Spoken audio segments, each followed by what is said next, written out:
자,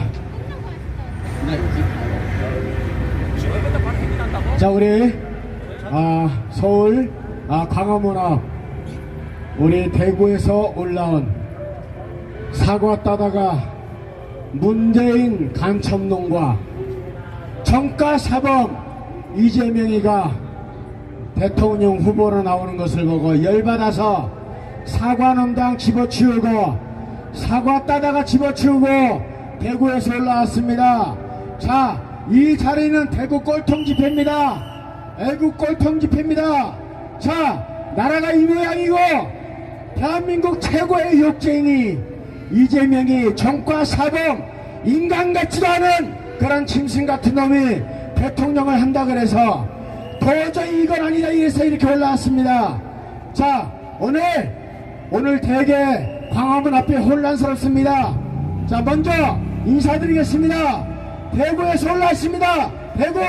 태극기를 사랑하는 단체 구국방송 태사단 구국방송 이영남입니다. 열공! 감사합니다. 자, 지금 대한민국은 혼란 가운데 있습니다. 그 많은 정치인들, 사람 같지도 않은 정치인들이 국민들이 농간을 하고 나라를 국민들을 속이고 있습니다. 이젠 더 이상 우리 국민들이 참을 수가 없습니다. 용서할 수 없습니다. 자, 먼저 집회를 하기에 앞서서 국민 의례부터 하도록 하겠습니다. 오늘 이 자리에는 신동보 우리 해군 제독님과 우리 대구에서 올라오신 이밀성 교수님과 우리 또 정일 우리 애국 투사님과 자대수 구국방송 우리 유튜버님과 많은 분들이 와 있습니다. 오늘 이 자리에서 비겁한 정치인들, 간에 붙었다 쓸개에 붙었다 국민들을 연관하는 정치인들 고발하고 잠자는 시민들을 깨우기 위해서 전국에서 동지들이 모였습니다. 자, 그러면 전방에 있는 태극기를 향해 주십시오. 대한민국은 지금 태극기가 조롱을 받고 있습니다. 대한민국의 대통령이 조롱을 받고 있습니다. 이런 나라 우리라도 똑바로 지켜야 안 되겠습니까? 전방에 있는 태극기를 향해 주시고 국민을 의례를 하겠습니다. 다 같이 국가에 대하여 경례!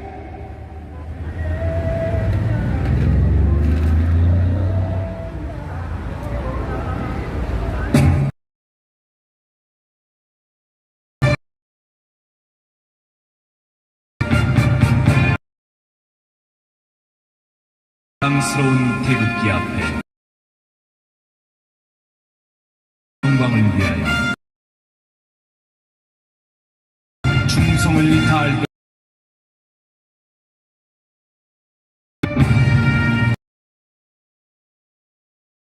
바로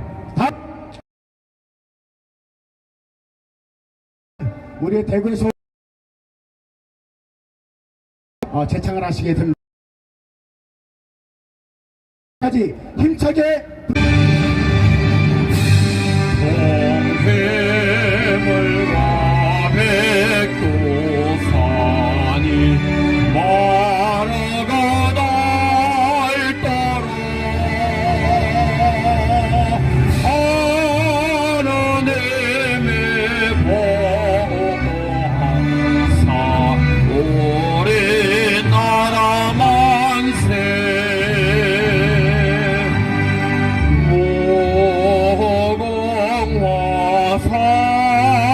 산초에 화려강서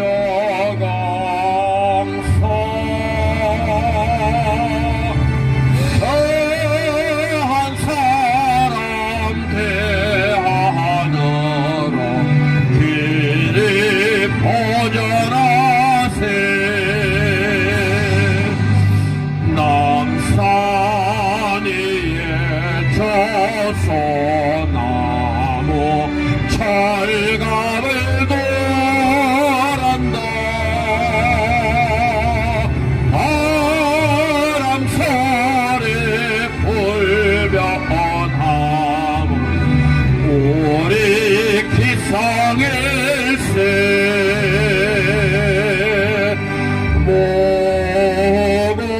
모공화 산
대하노로 귀를 보전하세 이 길상과의 마음으로 충성을 다하여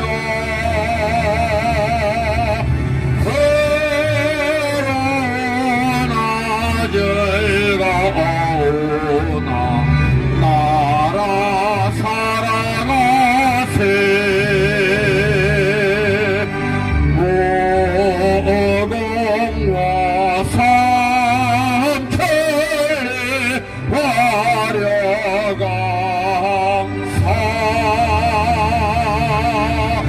대한 사람 대하늘로 귀를 보전하세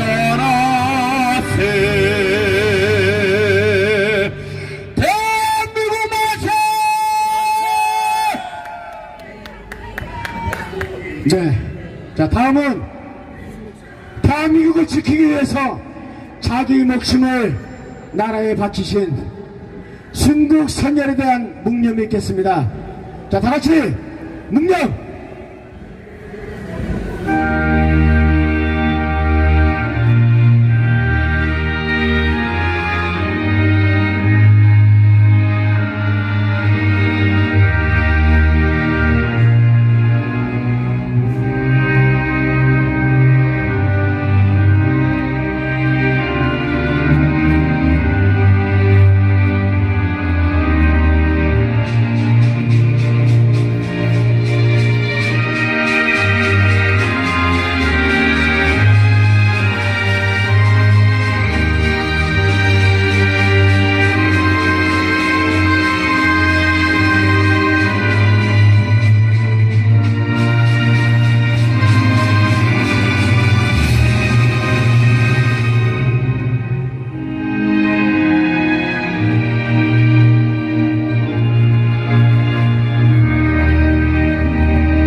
네.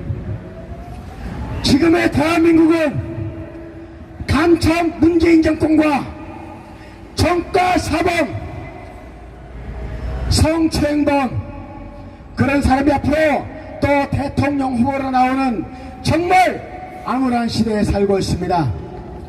거기다가 또 여자만 보면 환장하는 더불어 성추행당 이런 짐승 같은 것들이 이 나라를 지금 권력을 차지하고 있습니다. 우리 국민들은 지난 4년간도 고생했지만 앞으로 더 암울한 시대에 살게 될 것입니다. 우리는 그렇게 살 수 없어서 이렇게 오늘도 광화문 바닥에 나와서 이렇게 목나 부르짖고 있습니다. 다 같이 우리 구호 한번 외치고 오늘 연사님 모시겠습니다. 간첩 문재인을 구속하라! 구속하라! 간첩 문재인을 구속하라! 구속하라! 성추행범 사기꾼 이재명을 구속하라! 구속하라! 구속하라! 구속하라! 자, 그러면 자, 우리 오늘 제일 처음 연사로 참여하신 김문희 하기현 우리 총무님 오셨습니까? 자, 김문희 하기현 총무님 모시겠습니다. 자, 연약한 여자모입니다. 그러나 나라를 위해서 목숨 바쳐서 애국투쟁을 하고 있습니다. 뜨거운 박수로 환영해 주십시오. 안녕하십니까. 반갑습니다. 지나가는 분들 많으시는데 제가 속한 학인연이 어떤 단체냐면은 학생학부모 인권보호연대입니다. 저희가 최근에 뭔 일을 하고 있냐면 학생들 그 소아청소년 백신 접종을 저희가 반대하고 있습니다. 저희가 사실은 사람이 건강하게 살려면 꼭 필요한 백신들이 있습니다. 그러나 우리가 지금 맞고 있는 화이트 슈즈라고 부르겠습니다. 왜 그러냐면 이 얘기를 하면 개성들이 다 폭파되십니다. 그래서 대놓고 말을 못해요. 자, 코로나 예방접종은 임상이 끝나지 않은 실험 예방접종입니다. 우리가 이제까지 알고 있던 이제 그 백신이란 것은 살아있는 바이러스든 죽어있는 바이러스든 바이러스를 인체에 주입해갖고 항체를 얻는 것인데, 지금 나온 코로나 예방접종은 mRNA라 그래갖고 화학 물질이 몸에 들어와서 인공적으로 얘가 바이러스 형태를 스스로가 만듭니다. 이 화학 물질이 스스로 바이러스 형태를 만들어서 거기에 맞춰서 항체가 생기는데, 여기에서 아직까지 이게 임상이 끝나지 않은 백신이다 보니까 부작용이 어마어마합니다. 그래서 여기에 대해서 제가 얘기를 하고자 합니다. 여기 있는 분들이 모르시는 것 중에 하나가, 우리가 야외에서 마스크를 안 쓰면 벌금이 있을까요? 없을까요, 여러분? 없어요. 네, 야외에서 안 쓰면 벌금 없습니다. 근데 지나가는 사람들이 아무도 그걸 모릅니다. 왜냐하면 정부가 나서서 사기를 치고 있기 때문입니다. 그리고 또 하나, 작년 올해 합쳐서 야외에서 코로나 걸린 사람이 있을까요? 없을까요? 확진이 된 사람이 있을까요? 없을까요? 없습니다. 당국 조상이 코로나를 전파할 수 있을까요? 없을까요? 없습니다. 무증상이란 것 자체가 병이 없다는 뜻이기 때문에 전파력 자체가 없습니다. 그런데 정부에서는 무증상자를, 확진자를 검사를 하고, 그리고 격리를 시키고, 무증상 확진자랑 같이 있었던 동석자도 검사를 하고, 그리고 또 격리를 시킵니다. 이게 정상적인 방법입니까? 정상적이지 않은 방법입니까? 이거는 정상적이지가 않습니다. 무증상이라는 것은 환자가 아니기 때문에 격리가 될 이유도 없고, 그리고 검사를 할 이유는 더더욱 없습니다. 작년 올해 합쳐서 무증상이 전파한 사례가 단 한 건도 없습니다. 그리고 여기서부터 중요한 얘기입니다. 0세부터 19세까지 소아청소년이 우리나라에 한 800만 명 이상이 됩니다. 그 많은 아이들이 작년 올해 합쳐서 코로나 걸려서 중증을 앓은 아이가 단 3명밖에 없습니다. 그러나 고3 아이가 화이자 백신을 접종했을 때 단 1차만으로도 중증이 30명이 나왔습니다. 그리고 2차 접종했을 때 이상 반응만 3,900명에 가깝고 중증은 94명이 나왔는데, 그 중에는 이번에 사망자도 나왔습니다. 19세 이하 아이들이 가족 내 감염 사례가 단 한 건도 없었습니다. 우리 가족은 어떻게 지냅니까? 마스크를 벗고 밀접촉을 합니다. 음식도 같이 나눠 먹고 엄마랑 아이랑 뽀뽀도 합니다. 그런 밀접촉 관계에서 확진자가 단 한 명도 없었습니다. 이거 이상하지 않으십니까? 왜 가족 내에서 밀접촉자는 확진자가 단 한 명도 없을까요? 그리고 교내 감염이 단 한 건도 없었습니다. 가족 내 감염 없고 교내 감염이 없고, 그 다음에 무증상 전파 사례가 없는 아이들이 마스크를 계속 쓰고, 그리고 아이들이 학교를 주 이틀, 주 3일 가면서 중수업을 합니다. 그러고 나서 이제는 또 아이들한테 백신을 접종하라고 합니다. 이게 정상적인 방법입니까?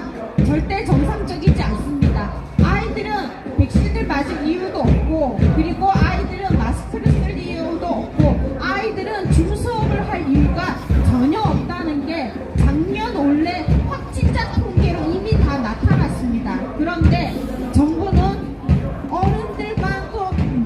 어른들한테도 뭐 이제 이 백신 접종을 강요하지만, 요즘에는 아이들한테도 소아청소년 12세까지 낮춰서 접종하라고 합니다. 그런데 여기에서 알아야 될 이유는, 우리나라가 2월달부터 백신 접종을 했습니다. 근데 작년 올해 합쳐서 특히 작년 8, 9월달에는 우리나라가 하루에 확진자가 20명에서 30명, 많을 때는 100명 정도였습니다. 그러나 백신 접종 이후로 확진자가 올 2월부터 300명, 500명 늘더니 8월달 들어서는 저희 전 국민의 50%가 접종이 완료된 상태에서 확진자가 1000명대로 들어섰습니다. 그리고 9월달 들어서 전 국민의 60%, 65% 이상 접종을 했을 때 확진자가 2000명이 늘어섰습니다. 그리고 지금 80% 가까이, 75% 이상, 80% 접종한 지금 상태에서는 3000명대가 넘어섰습니다. 상식적으로 생각해서 백신을 접종해서 중증으로 가거나 코로나가 예방이 된다면 지금은 확진자가 없어져야 정상입니다. 그런데 왜 우리는 백신을 맞지 않을 때보다 확진자가 이렇게 1000배가 1000%가 늘었습니다. 1000%. 100배가 늘었습니다. 작년 9월 달에 1일 확진자 20명에서 지금 3,000명이면은 거의 1000% 이상이 늘었습니다. 그런데 여러분 이상하지 않으십니까? 우리가 백신을 맞았는데 왜 확진자는 늘어납니까? 그리고 여러분 우리가 백신을 맞았는데 왜 마스크를 아직도 쓰고 있습니까? 정부가 말했습니다. 백신을 맞으면 코로나가 예방이 되고 중증으로 가는 게 예방이 된다고 했습니다. 그러면 아이들과 어른들한테 모두 마스크를 벗겨야 되는데 왜 정부는 계속 쓰라고 합니까? 뭔가 이상하지 않습니까? 그래서 제가 질병청에 물어봤습니다. 이 마스크가 코로나를 막아주느냐, 그리고 시중에 코로나를 예방하는 마스크가 파느냐, 판다 그러면 기능별로 그게 몇 프로 정도 코로나를 예방하느냐 물어봤을 때 자, 깜짝 놀라세요, 여러분. 놀랄 준비 하셔야 됩니다. 코로나를 막아주는지 안 막아주는지 모른다고 합니다. 답변서가 그렇게 왔어요. 그리고 심지어 거기에 대해서 자기는 연구해 볼 생각조차 하지 않았다고 합니다. 너무 놀랍지 않습니까? 정부에서도 마스크가 코로나를 막아주는지 안 막아주는지도 모르고 그게 얼마나 막아줄지 거기에 대해서 연구할 생각도 없는데 국민들한테는 마스크를 계속 쓰라는 게 말이 됩니까? 자, 여러분 정신을 번쩍 차려야 됩니다. 야외에서는 마스크를 안 써도 벌금이 없습니다. 왜 없습니까? 아까 말했지만 야외에서는 코로나 감염 사례가 단 한 건도 없습니다. 코로나 감염 사례가 단 한 건도 없다는 것은 야외에서는 코로나가 전파되지 않는다는 증거입니다. 그리고 아까 말했듯이 가족 내 아이들이 감염 사례가 없습니다. 가족 내 감염 사례가 없다는 것은 이게 공기중으로 전파를 안 한다는 얘기입니다. 코로나가 공기중으로 전파를 하지 않는데 우리가 야외에서 마스크를 왜 씁니까? 정부가 개인에게 마스크를 강요하는 것도 위헌이고 독재입니다. 마스크 독재입니다. 우리가 여러분 마스크를 벗고 다니세요. 벌금 없습니다. 저희가 가끔 마스크를 쓰는 건 집회를 하기 때문에 체증당할까봐 쓰는 거지 저는 일상생활에서 대중교통이나 어디 실내 들어갈 때 외에는 마스크를 벗고 다닙니다. 내가 내 자유를 지키려고 할 때는 내가 깨어나고 내가 똑똑해져야 되고 내가 저항 정신을 갖고 있어야 자유를 지킬 수가 있는 겁니다. 자유는 거저 얻어지는 것이 아닙니다. 내가 저항하고 내가 저항할 준비가 되어 있을 때만 자유가 지켜지는 것입니다. 여러분 지금 대한민국이 자유 대한민국입니까? 자유 대한민국인데 야외에서는 걸리지도 않는 코로나로 인해서 마스크를 강제합니다. 그리고 저희가 2인 집합금지, 4인 집합금지, 8인 집합금지 그런 집합금지 규제를 당하고 있습니다. 이거 독재 아닙니까? 왜 공기중으로 바이러스가 감염이 되지 않는데 왜 내 사생활을 침해하고 왜 내 생활 패턴을 정부가 규제한단 말입니까? 그리고 가는 곳마다 내 신상 정보를 정부가 왜 모은단 말입니까? 정부는 이것이 바로 독재로 가는 것을 여러분이 아셔야 됩니다. 이 나라는 총을 들고 우리한테 독재를 하는 것이 아니라 1g짜리 가벼운 마스크 하나로 전 국민을 통제하고 있습니다. 여러분 마스크를 벗으십시오. 여기 계신 분들이라도 마스크 다 벗으십시오. 마스크 안 써도 벌금이 없습니다. 야외에서는 코로나가 걸리지 않습니다. 정부의 사기 방역 우리 손으로 깨부십시다.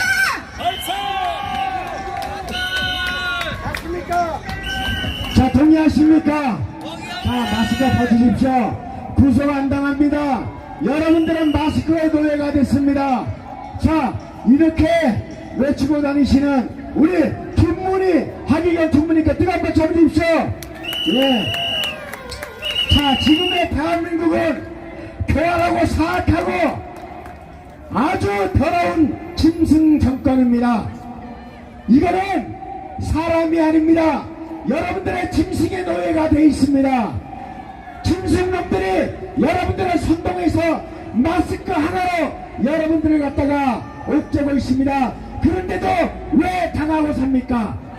그러니까 개 돼지 소리 듣는 거 아니겠습니까? 자, 지금의 대한민국은 자유를 지키기 위해서 나서야 됩니다. 나서지 않으면 자유 대한민국에서 살 수가 없습니다. 자, 노래 한 곡 하겠습니다.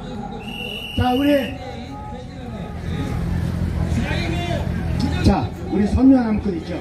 자, 제가 만든 노래입니다. 제가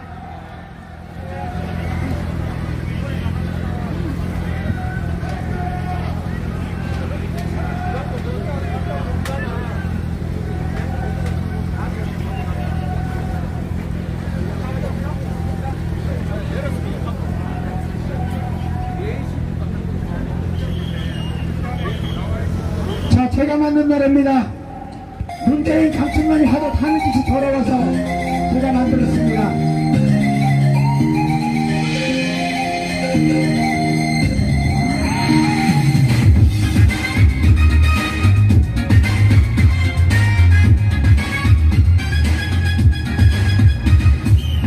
아름다운 대한민국에 서구정 검수당산에 양욕하듯이 강철 한마를 울렁수마 들었는 북한의 진정기에 세월의 침을 섞이고 국민사기들 거짓 선동에 나라가 엉망됐어요. 세월의 대통령 선배 가되었어요. 훌륭하고 위대하신 강조대통령 옥중에 가되었어요. 선녀를 전해주세요. 국민들 항상 소리에 문재인 간첩 짝짝거리며 딴짓만 하고 있네요. 맞습니까? 아사!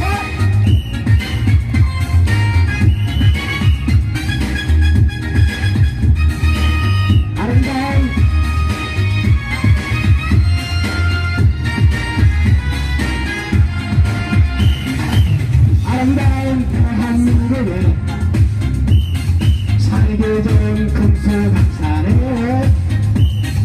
양의 파릇은 단첩 한마를 올려수마 들었네.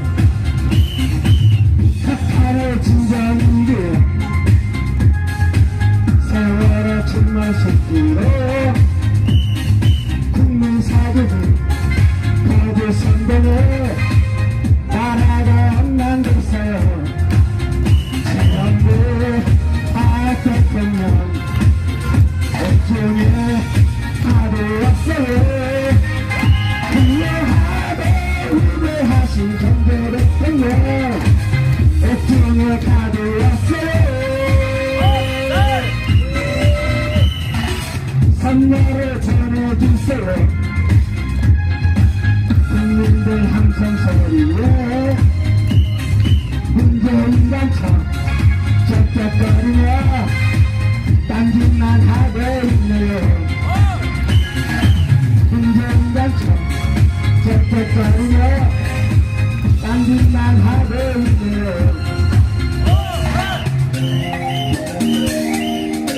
자,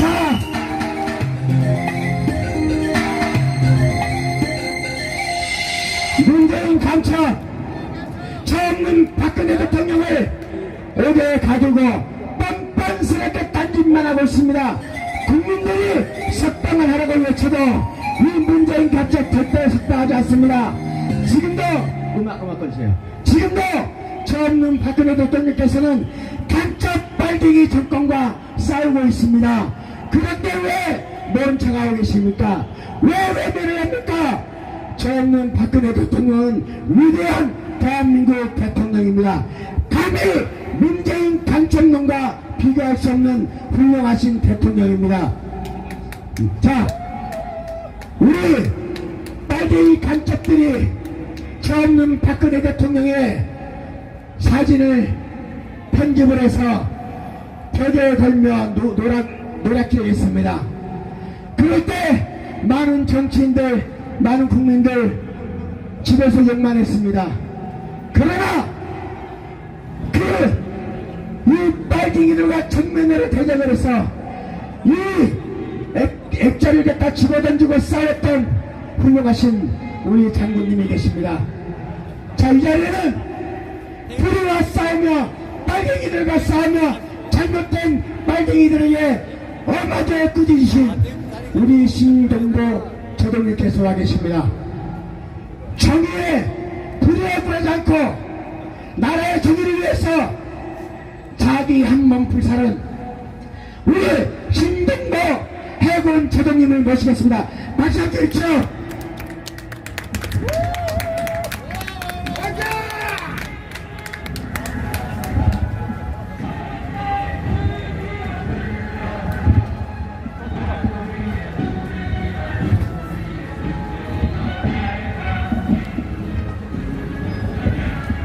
비석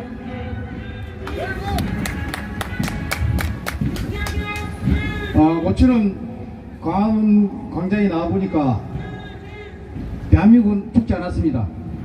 여러분 힘내십시오.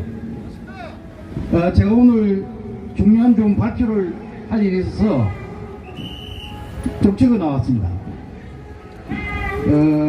여러분들 열 많이 받으시죠? 네. 어제 국민의힘 대선 후보로 윤석열 전 검찰총장이 선출되었는데 여러분 어떻게 생각하십니까?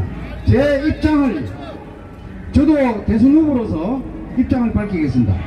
존경하는 국민 여러분, 절망하는 청년 여러분,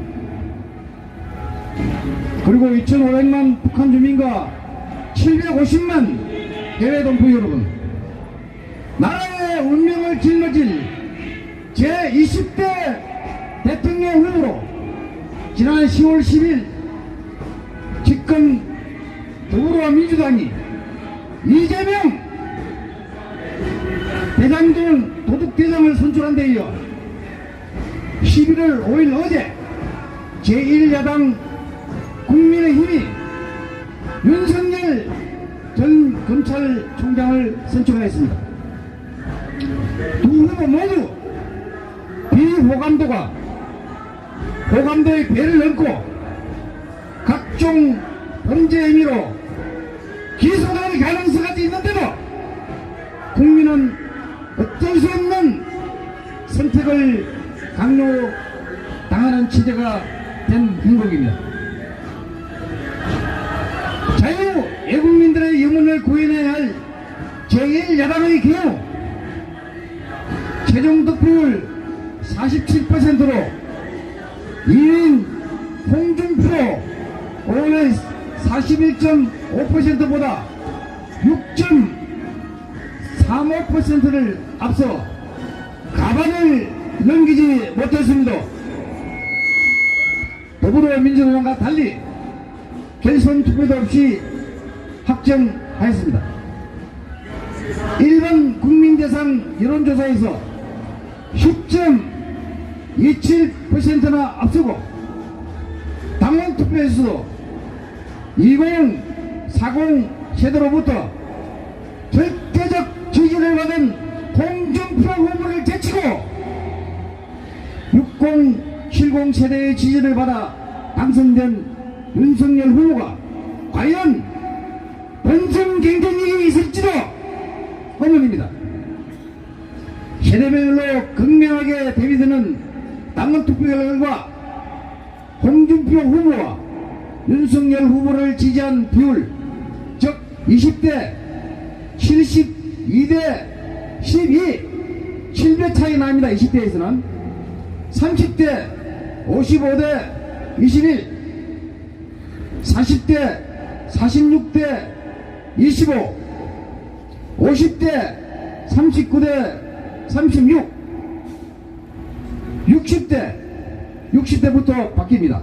24대 64, 70대 20대 69 등이 시사하는 것은 과연 기득권 공조 세대가 미래 세대의 희망을 창출할 수 있겠느냐는 것입니다. 내년 대선은 이재명 후보 대 윤석열 후보 경쟁이 될 거다.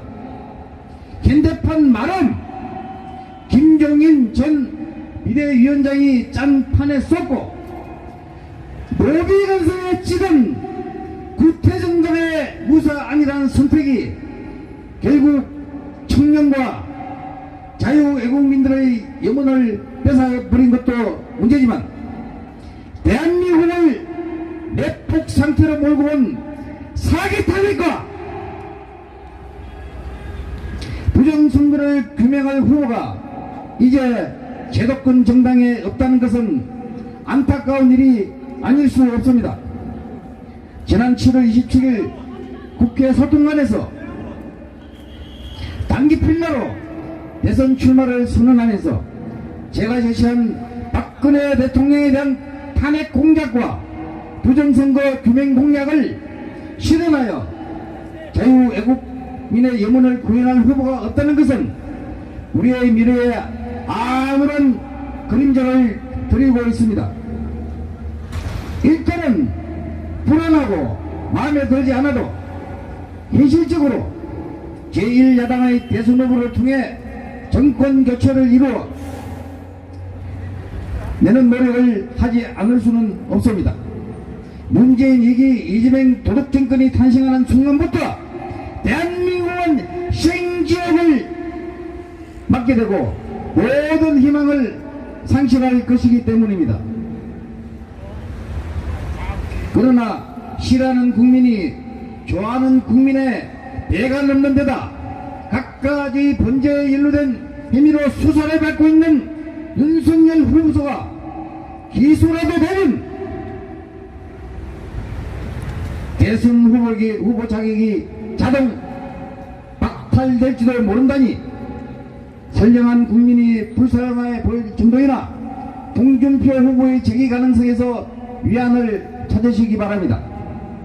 윤석열 후보가 자유애국민들의 지지를 받으려면 최소한 죄 없는 박근혜 대통령을 구속한 데 대해 철저히 사과하고 사면석방과 재심을 통해 명예를 회복시키겠다는 약속을 분명히 해야 합니다. 4.15 부정선거를 규명하고 상부 대선의 부정선거 방지 대책도 제시해야 합니다. 나아가 무너진 국가정체성과 국민 자부심을 복원하고 이승만 건국 대통령과 박정희 근대화 대통령의 유지를 이어가겠다는 약속을 천명해야 합니다. 이 가뭄 광장에 이승만 대통령과 박정희 대통령의 동상을 높이 세울 것을 약속해야 합니다. 북한 핵 위협을 근원적으로 제거하여 국민의 안녕을 보장하고 자유통일국가로 나아갈 공약을 분명히 제시해야 합니다. 윤석열 후보가 약속해 준다면 저는 먼저 약속해 준 홍준표 후보에 대한 지지를 지난 11월 30일 선언하였듯이 윤석열 후보가 제20대 대통령이 되는데 미랄이 될 생각이 있습니다. 그러나 윤석열 후보를 통해 자유애국민들의 의지가 구현될 수 없다면 제가 정정당당한 대한민국으로서 제2의 박정희 대통령이 되어 국민이 안고 나가가는 위대한 대한민국 영광의 새 시대를 열어갈 것입니다. 그런 일이 없도록 윤석열 후보는 내가 제시한 조건과 자유애국민들의 뜻을 수용하여 공개적으로 천명해야 합니다. 본인이 11월 5일 대선 후보 수락 연설에서 말한 대로 정치 공작에 맞서 나라의 종말에 걸린 절체절명의 선거에서 승리하여 정권 개최를 이뤄내기 바랍니다. 제2의 박정희 대통령을 기다리며 저를 믿고 지지해 주신 존경하는 국민 여러분의 안녕과 행복 그리고 대선 필승과 정권 교체를 기원합니다. 경청해 주셔서 감사합니다. 필승 2021년 11월 6일 제10대 대통령 선거 신동보 감사합니다.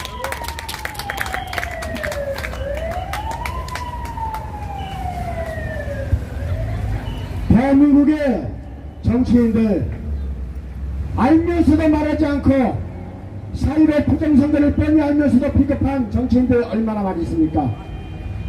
정의를 외면하고 적당히 눈치 보는 정치인들 얼마나 많습니까? 그러나 그런 불의에 굴하지 않고 끝까지 정의를 위해서 싸우신 우리 신동보 최고님께 다시 한번 뜨거운 박수 부탁드리겠습니다. 이것이 정의운동이나 불의를 보고 잘못됐다고 외치는 사람이 정의로운 사람입니다. 적당히 눈치 보고 적당히 왔다 갔다 하는 그런 비겁한 정치인들은 사라져야 됩니다.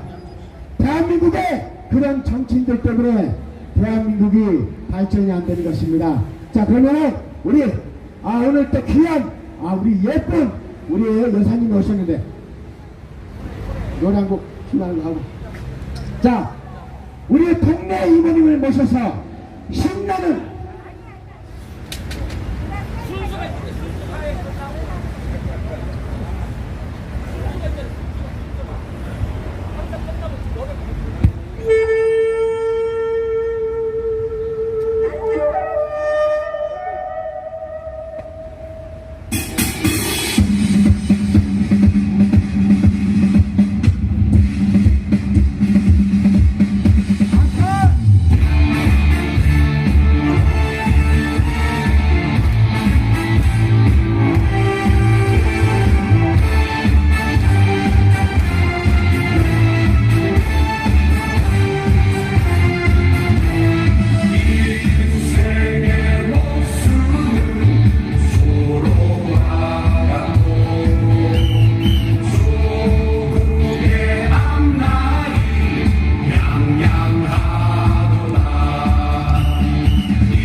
이쯤에서 한번 구호 한번 해볼까요?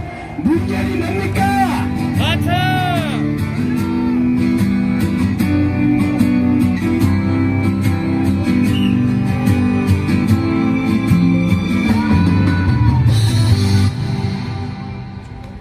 자, 이쯤에서 우리 한번 외쳐볼까요? 문재인 간첩! 문재인 간첩! 문재인 간첩! 문재인 간첩! 근데 이게 서울 경찰 여러분들 이것 좀 풀어 좀 같이 해주세요. 문재인 간첩. 이 청와대 문재인 간첩분들 왜 잡으러 안 가는 겁니까? 서울 경찰들이 뭐 하는 겁니까? 청와대 문재인 간첩 잡아야지. 나라 지키라고 지금 그 자리 몇 개 남는데 왜 나라 안 지킵니까? 자, 경찰관장만 해주세요. 문재인 간첩! 문재인 간첩! 문재인 간첩! 문재인 간첩! 안 하네, 경찰들. 자, 자, 문재인 간첩 반드시 끌어내야 됩니다. 그것이 정의입니다. 말로만 하는 문재인의 정의, 평화, 개 거짓말입니다. 문재인이 끌어내리는 것이 백신입니다. 자, 다음은 우리 애국, 우리 가수님입니다. 우리 대한민국의 전국을 다니면서 애국가를 부르며 정의를 외치는 우리 대구의 우리 애국스타입니다. 이백선 교수님 모시겠습니다. 박수 한번 주십시오.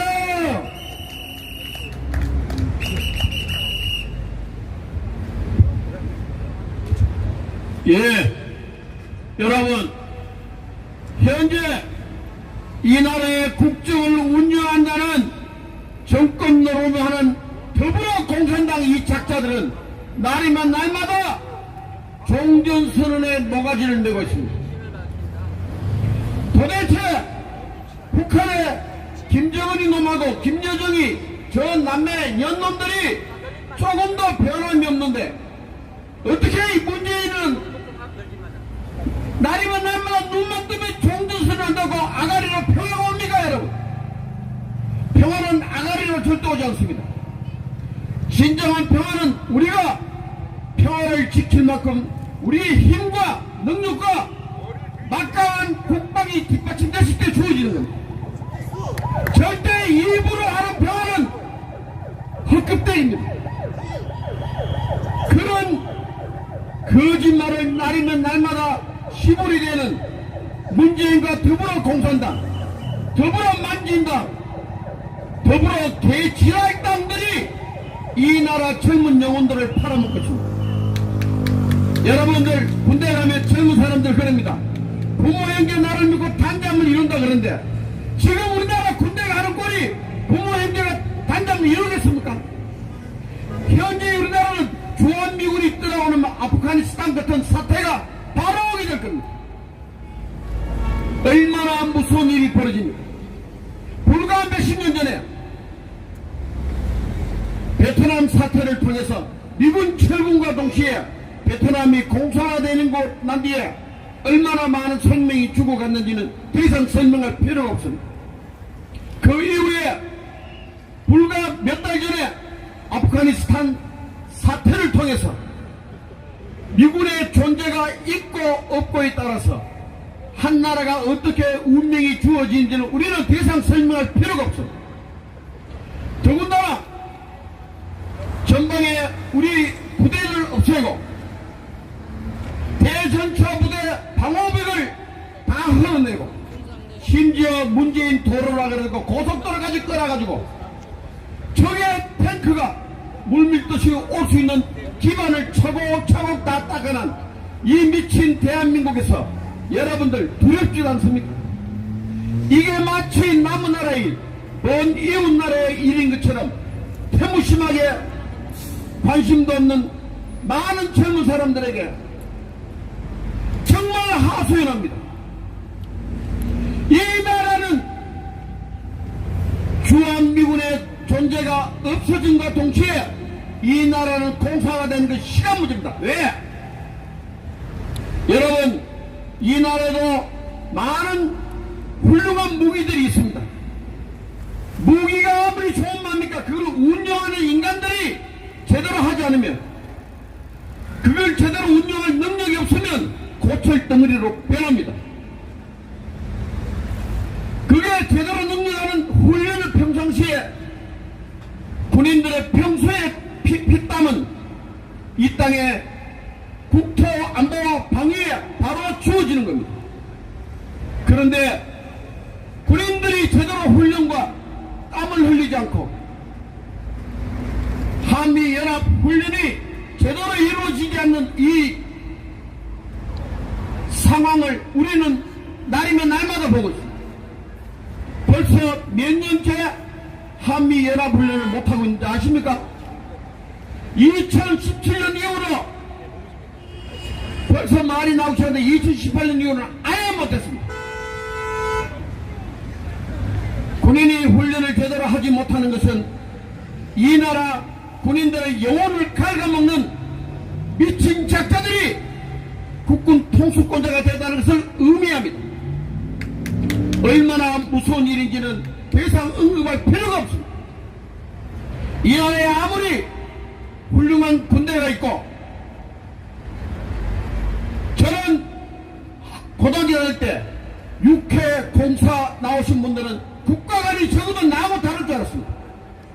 그러나 일개 육군 병장인 데보다 국가관이 나은 인간들을 별로 본 적이 없습니다. 정부서 이쪽 분담받고 위원상 정도가 연금 타먹기 바쁜 장성들에게 경고합니다. 4배 정도 되시더라고요. 당신들은 6시까지 하시고 적어도 부끄러운 줄 알아야 됩니다. 여기서 누구도 예외가 없습니다. 특별한 본부가 지금 올라가 있거든요. 여러분, 이 나라는 6시까지 끝나고 지금 내려오신다는 게 계급이 높은 사람이 지켜온 나라가 아닙니다.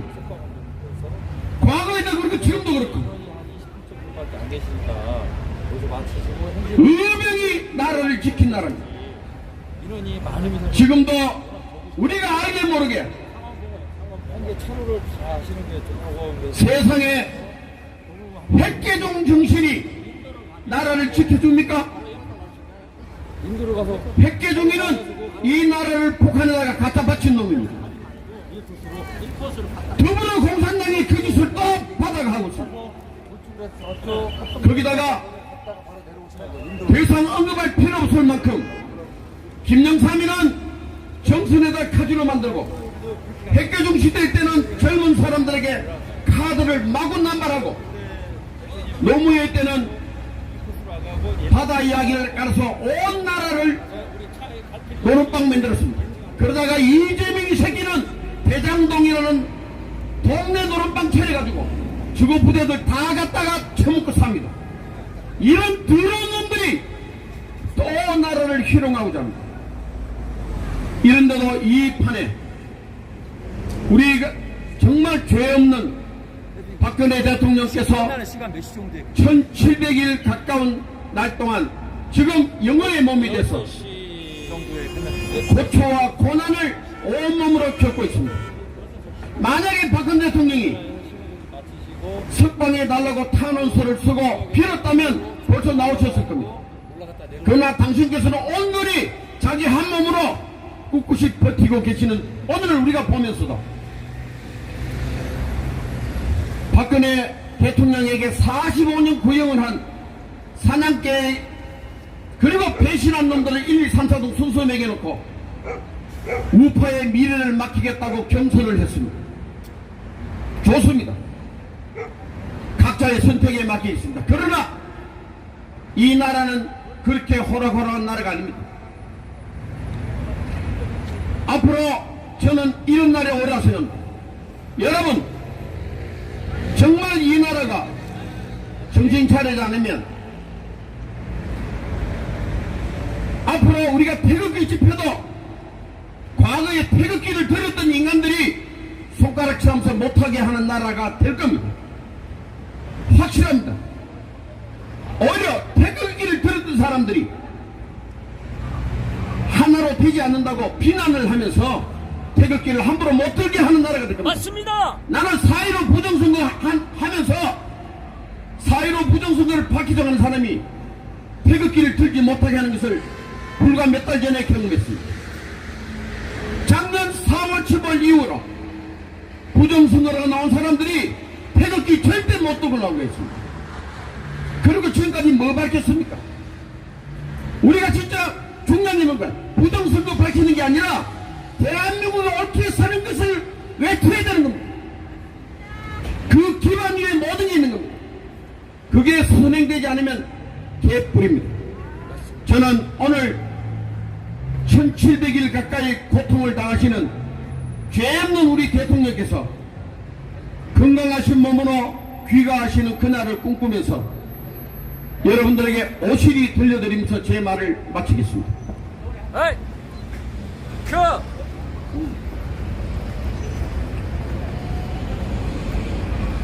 예, 오실이 들려드리겠습니다.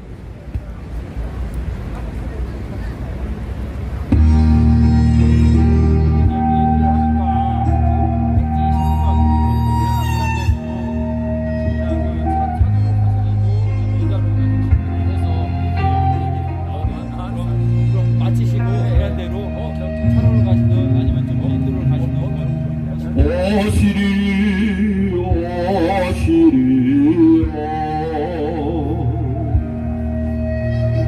우리 공님 오시리요 긴결치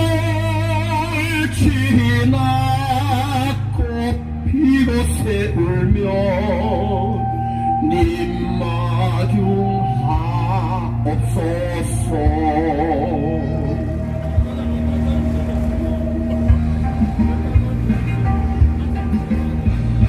어뉴월 꽃바람 가슴을 흔들어 설레는 밤인데 눈물을 참고 살라니 그리는 못하오. 가시밭길 서러워도 오지마오 오시리 오시리요. 실바람 띄워놓고 새하얀 나비 타고 오시오 내게로 오시오. 뜰하게 내린 봄볕처럼 그대여 내게로 오시오.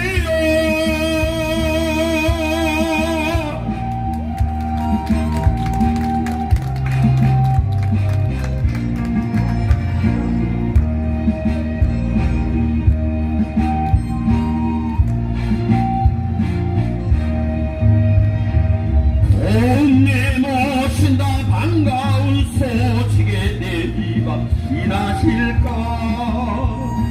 대문을 열고 마중하자 우리님 보리 가시밭길 서러워도 우지마오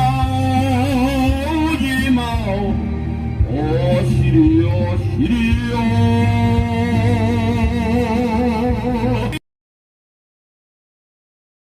들하게 내린 봄볕처럼 그대여 내게로 오시오.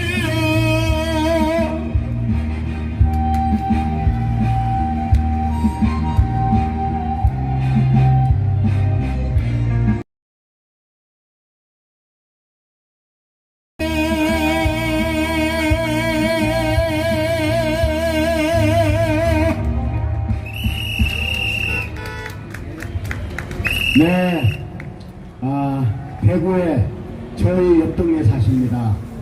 우리 이명성 교수님, 우리가 지난 5년 동안 서울에 광화문 집회할 때마다 같이 버스 타고 오시면서 정말 고생 많이 하셨습니다. 방금 부른 이 노래, 우리 박근혜 대통령을 생각하면서 울면서 만든 노래입니다. 울면서 박근혜 대통령 정말 인생이 너무나 정말 처량하고 너무나 참 안타까워서 우리 교수님 울면서 만든 노래입니다. 지금 이렇게 부르고 다니시는데 저번에 보니까 CD도 많이 만들었는데 그거 팔렸나 봐. 우리 신발 열사 아시죠? 예, 문재인 빨갱이 간첩에게 신발짝 집어 던지고 구속되신 분. 예, 정말 훈장입니다. 정말 좋은 날 오면은 다 보상 받아야 됩니다. 우리 신발 열사 정창호 대표님 모시겠습니다. 네, 대단히 감사합니다. 오늘 날씨가 매 쌀쌀하다가 오늘은 굉장히 따뜻해졌습니다. 그래서 많은 분들이 바깥 나들이를 많이 하고 계시는데 정말 좋은 날입니다.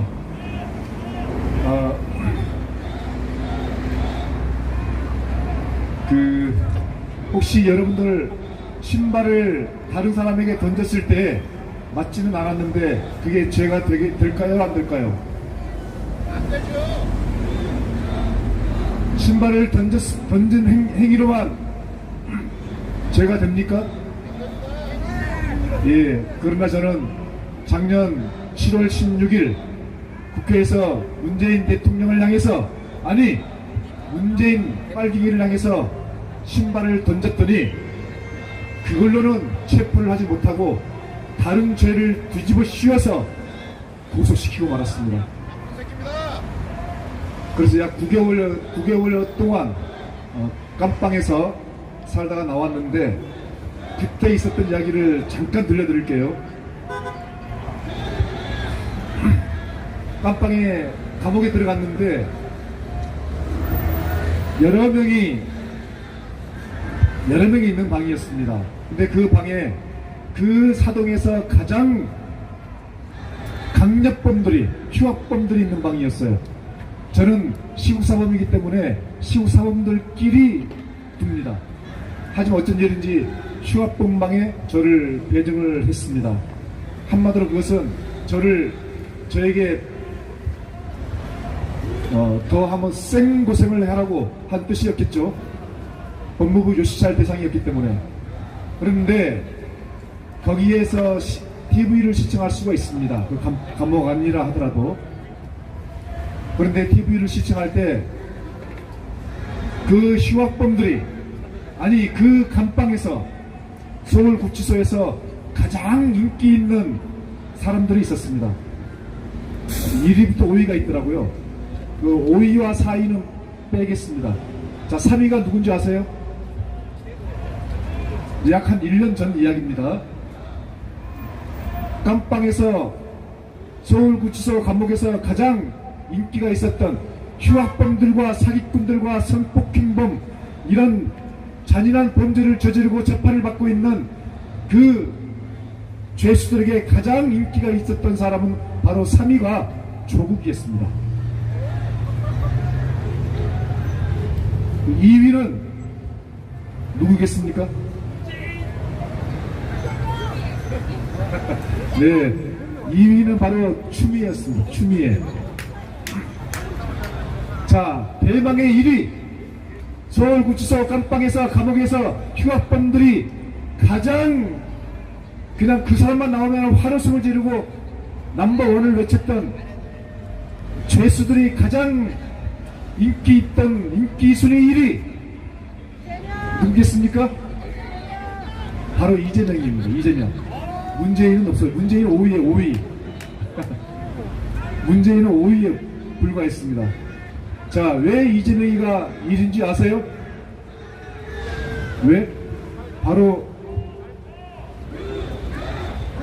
그 깜빵 안에 조폭들, 이재명 성남시 경기도지사 이재명과 성남시장 이재명과 연루된 조폭들이, 그리고 그 조폭들이 성남시 조폭뿐만 아니라 서울, 경기도, 호남 조폭까지 연계된 그 많은 조폭들이 대거 범죄를 저지르고 들어와서 그 조폭들이 이재명 외쳤던 겁니다. 그래서 TV에서 그냥 나오면은 그냥 이재명을 외치는 거예요. 그 조폭들이, 그 범죄자들이. 자, 저는 죄가 없음에도 불구하고 죄를 어떻게 해서든 만들어서 저를 체포했습니다. 하지만 이재명은 선거법 위반을 했음에도 불구하고 1심, 2심에서 유죄가 밝혀졌음에도 불구하고 대법에서 무죄로 판결났죠. 무죄로 판결난 이유가 뭔지 아세요?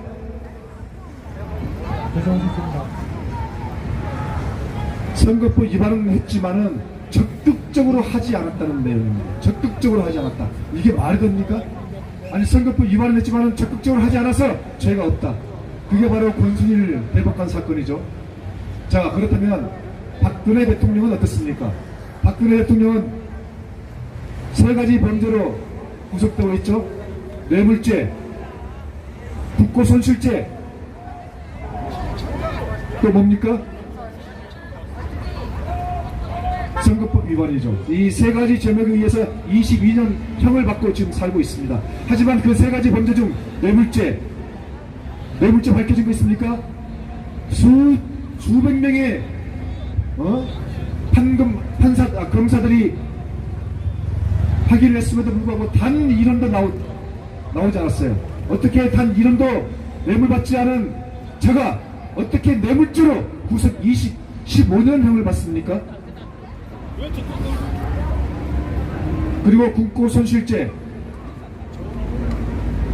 과거 문재인 대통령은 대통령 특별활동비라고 해서 약 1,700억 이상을 사용했어요. 그리고 노무현 대통령은 내가 알기로는 수천억 이상입니다. 여기는 8천억 적혀 있더라고요. 수천억 이상의 특수활동비,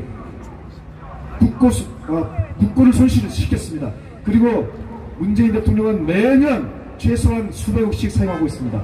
하지만 박근혜 대통령은 4년 동안 체포되기, 구속, 탄핵되기 전까지 불과 수십억 원밖에 사용 안 했습니다.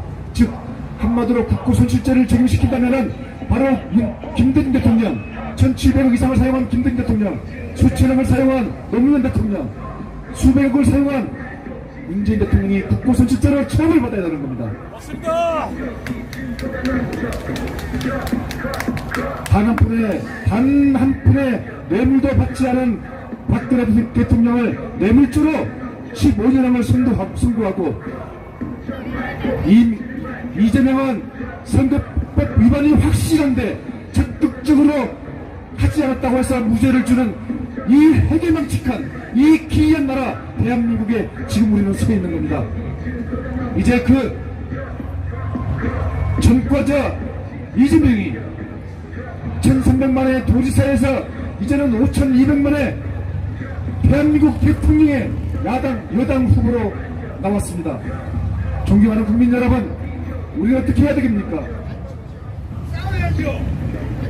당연히 들고 일어나야 됩니다. 신발을 던졌다는 이유 하나만으로 죄가 되지 않았는데 다른 죄를 뒤집어 씌워서 구속시켰던 이 정부는, 문재인 정부는 없는 죄를 만들어서 자기 편은 무죄로 석방시키고 적이라고 판단되는 박근혜 대통령을 포함한 수많은 시민들과 정치인들은 없는 죄를 뒤집어 씌워서 구속시켰던 겁니다. 자, 한번 외치겠습니다. 제가 국회에서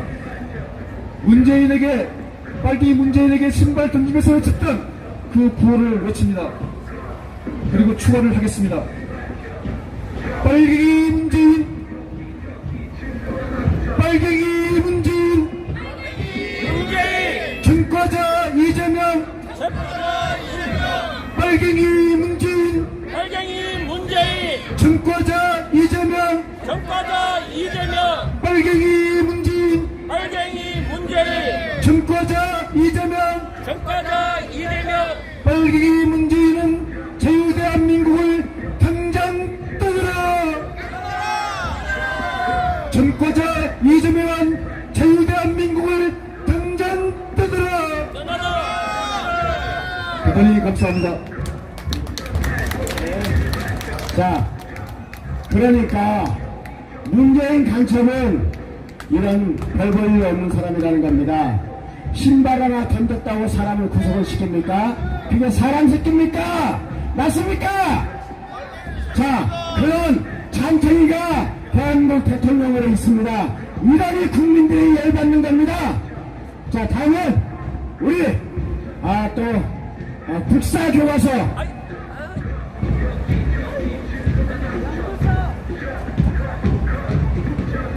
자, 그럼 신나는 음악 한 거 하고 들어가겠습니다. 당초 문재인을 구속해!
주십시오. 우리 동네 의원님 같은 분 대구에 있으면 대구 경북 뒤집어졌다. 자, 훌륭하신 참 분입니다. 자, 다음은 우리 국사교과서 연구소에 계시는 우리 김병원 소장님 모시고 잠시 얘기 듣도록 하겠습니다. 박수 한번 주십시오. 네, 반갑습니다. 국사교과서 연구소장 김병원입니다. 지금은 또 대한민국의 위안부 사기 부분을 해결하기 위해서 뛰고 있습니다. 위안부법 폐지 국민행동 대표를 맡고 있습니다. 좌우를 가릴 것 없이 위안부 문제만큼은 이야기만 하면 이렇게 이야기합니다. 왜 불쌍한 노인들을 건드려? 이렇게 이야기합니다. 그 노인들이 어려운 또 불행한 과거를 살았는데 그 노인들에 대해서 왜 이야기를 하냐고 이야기합니다. 그런데 제가 이야기하는 것은 그 노인들이 아닙니다. 물론 그 중에는 이용수 같이 사기를 공범으로 사기를 친 여자도 있지만 대다수 불행한 삶을 살았던 사람들입니다. 그런데 이 불행한 삶을 살았던 노인들을 이용해서 사기를 친 집단과 인물들이 있습니다. 그 제일 꼭대기에 여성가족부가 있습니다. 대표적인 위안부 사기극의 본산입니다. 그리고 정대협이죠. 지금은 정의기억연대입니다. 정의기억연대가 아니라 따지고 보면 정의왜곡연대입니다. 정의왜곡연대가 있고 거기에 또 초기 정대협 대표인 윤미향이 있고 윤정옥이 있고 오늘날 국회의원이 된 윤미향이 있습니다. 이것들이 대한민국의 위안부라는 이름을 가지고 불행한 노인, 불행한 삶을 산 노인들을 앞세워서 국민들을 속이고 세계를 속이면서 사기를 쳤습니다.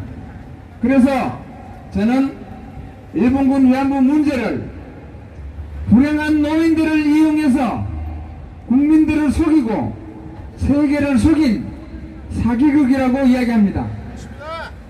위안부 사기극의 3대 요소가 있습니다.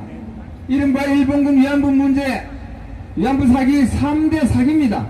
첫째, 강제 동원설입니다. 일본군에 의해서 조선 여인들이 강제로 끌려갔다는 겁니다. 두 번째가 성노예설입니다. 당시 일본군 위안부들이 일본군의 성노예였다는 겁니다. 세 번째가 전쟁범죄설입니다. 전쟁범죄 피해자였다는 겁니다.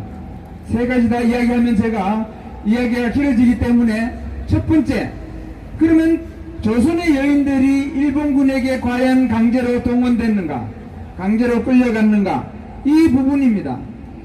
이 부분은 현재 여성가족부나 또는 정의외국연대나 윤미향이나 이나영이나 어느 누구도 말을 하지 않고 있습니다. 이제는 정의외국연대 집회에 가서도 강제동원이라는 말을 하지 않습니다. 왜냐? 거짓말이라는 게 들통났기 때문입니다. 그런데 그것이 거짓말이라고 들통이 났으면 강제동원이 된 사실은 없다고 이야기해야 되는데 정작 이 이야기는 또 안 합니다. 묵인합니다. 그런데 일본군이 과연 민간인을, 연약한 여성을 또 20살 아래의 여인들을 끌고 갈 수 있겠습니까? 있을 수 없는 일입니다. 왜냐하면 민간인을 남자든 여자든 유인, 유괴, 납치하는 것은 범죄 행위입니다. 그 범죄 행위를 군인이 했을 때는 민간인의 2~3배에 해당하는 형벌을 받게 되어 있습니다. 더군다나 전시에 민간 여성을 유인, 유괴, 납치했다? 그 군인은 심지어 즉결 처형까지 당할 수가 있습니다. 그런데 위안부 피해자법에 보면 일본군 위안부 피해자에 대해서 이렇게 정의해 나왔습니다.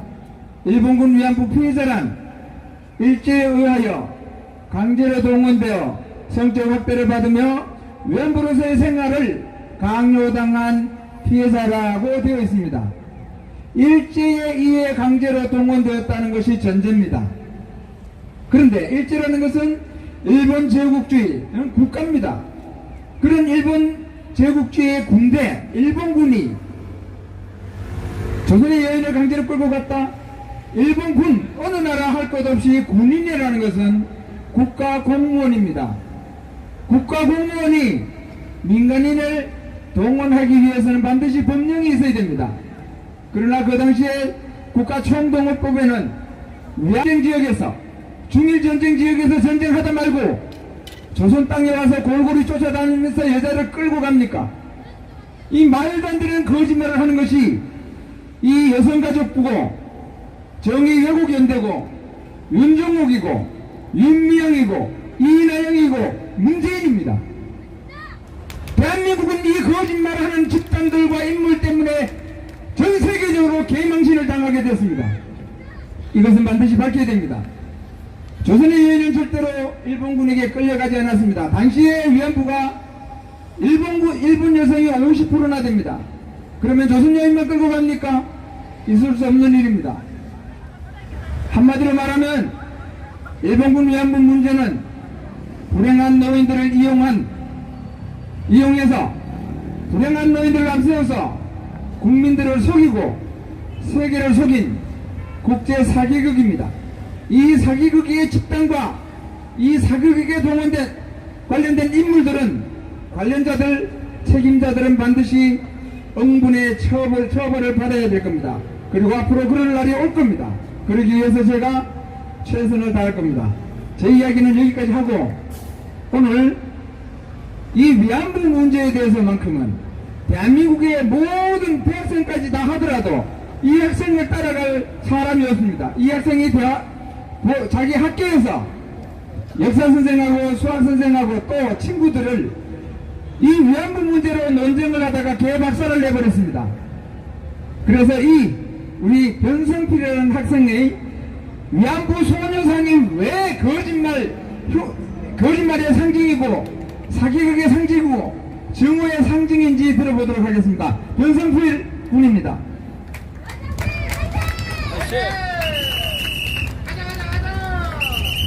예, 안녕하세요. 위안부 소녀상은 사기입니다.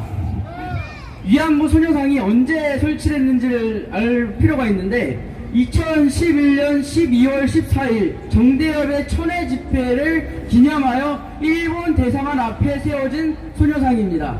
소녀를 형상화했던 곳에서 문제가 있습니다. 미성년자를 형상화했다는 건데요. 왜 문제가 있느냐? 위안부 모집 광고는 경성일보 2건, 매일신보 2건, 총 4건 현재 남아있는데 경성일보에는 17세에서 23세까지, 매일신보에서는 18세에서 30세까지로 규정하고 있습니다. 또 미군 포로신문 조사 보고서 제44호에 의하면 위안부의 나이는 대체로 25세 내외로 규정했습니다. 또한 소녀라고 한다면 이게 13세에서 15세의 소녀를 규정했다는 건데, 그때는 1차 성징과 2차 성징이 발현되는 나이로 흔히 말하는 성적 욕구가 느껴지는 나이는 결코 아닙니다.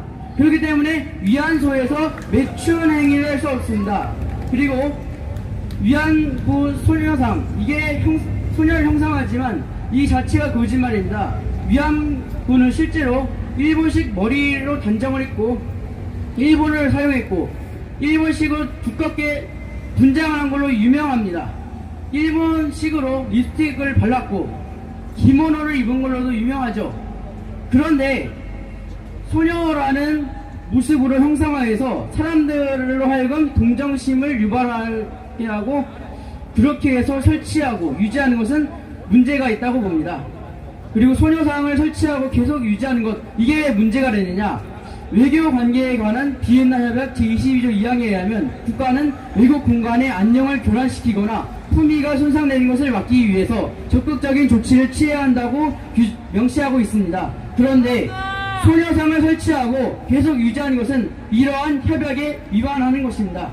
개인이나 단체의 생각이나 의견보다 그러니까 국가와 간 맺은 약속이 더 중요한 것입니다. 오늘 제 이야기는 여기까지 하겠습니다.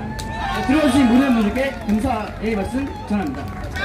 네, 아유, 참 훌륭한 청년입니다. 잘못된 것은 반드시 밝혀야죠. 우리 국민들이 이런 좌파, 진보로 위장한 좌파놈들에게 의해서 농락이 되고 있습니다. 진실을 반드시 밝혀야 됩니다. 자, 그러면은, 자, 방금 동남아 순회 공연을 마치고 돌아오신 우리 또 동네 이모님 모시고 신나는 노래 한번 불러보도록 하겠습니다. 제가 만들었습니다. 자, 우리 청년들에게, 꿈과 희망을 잃어버린 청년들에게 개몽하기 위해서 제가 좀 만들었습니다. 자, 우리 사랑은 연필로 쓰세요.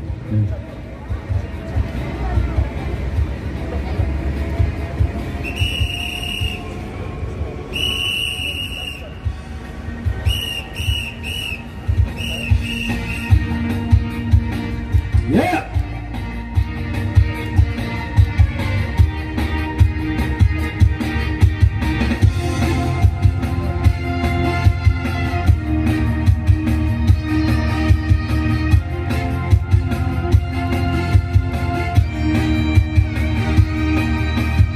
선량한 대한민국 청년들 가슴 속에 정교적 감쪽들이 빨간색을 취하고 미련하고 무능한 더불어 짐승들이 덕지기 경계통락 성도리째 작전낸다. 처음 몇대 세월을 침례시키고 대량을 꾸며서 죄없는 박 대통령 구속했잖아. 소화하고 사악한 빨갱이 짐승들 공유를 가득한 청년들 가슴 속에 간대한 간짝들 거짓 선동하여서 미련하고 무능한 더불어 짐승들을 청년들의 꿈과 희망 모조리 앗아간다. 예! 아사!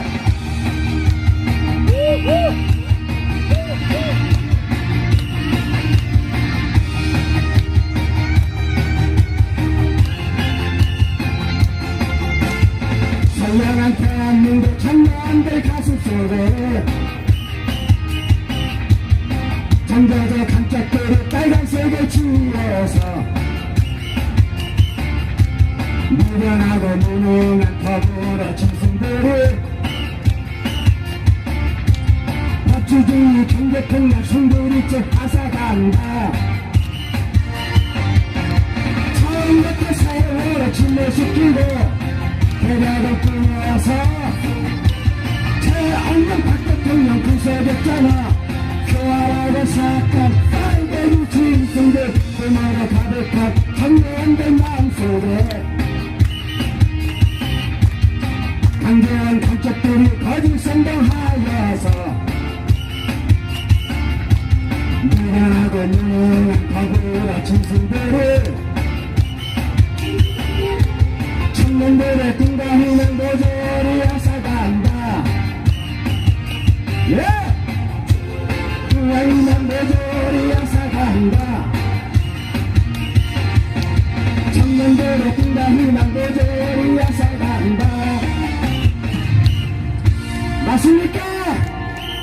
정교적 빠진 감쪽들이 여자만 보면 환장하는 더불어 짐승들이 대한민국 청년들 세뇌를 시켜놔서 대한민국이 이렇게 됐습니다. 이것이 현재 대한민국 꼬라지입니다. 자, 다음은 또 우리 귀한 우리 전 국회의원입니다. 우리 대구에서 수성구에서 우리 주호영이하고 싸웠는데 아쉽게도 패했습니다. 그럼 주호영이가 참 열심히 이렇게 정치활동을 해야 되는데 4.15 부정선거에 대해서도 침묵하는 비겁한 그런 주호영이, 자, 그런 사람한테 패했습니다. 만약에 우리 여기 나오시는 우리 곽성문 국회의원님께서 만약에 당선이 됐으면은 아마 정의를 위해서 싸웠을 겁니다. 맞죠? 자, 지난 몇 년간을 아스팔트에서 목이 터져하고 애국을 활동하고 계시는 우리 배구가 나온 큰 일꾼입니다. 우리 곽성문 전 국회의원 앞으로 모시겠습니다. 박수 한번 주십시오. 네, 안녕하십니까. 우리 전국의 애국 동지 여러분. 우리 집회가 이렇게나 완화된 게 만 1년이 넘었습니다. 작년 선거 때 잠깐 풀어줬다가 바로 한 2달 정도 좀 풀었습니까? 그리고는 10인 이하의 집회로 이렇게 이루어 오다가요. 또 최근에는 아예 집회를 하지도 못했습니다. 올해 들었어요.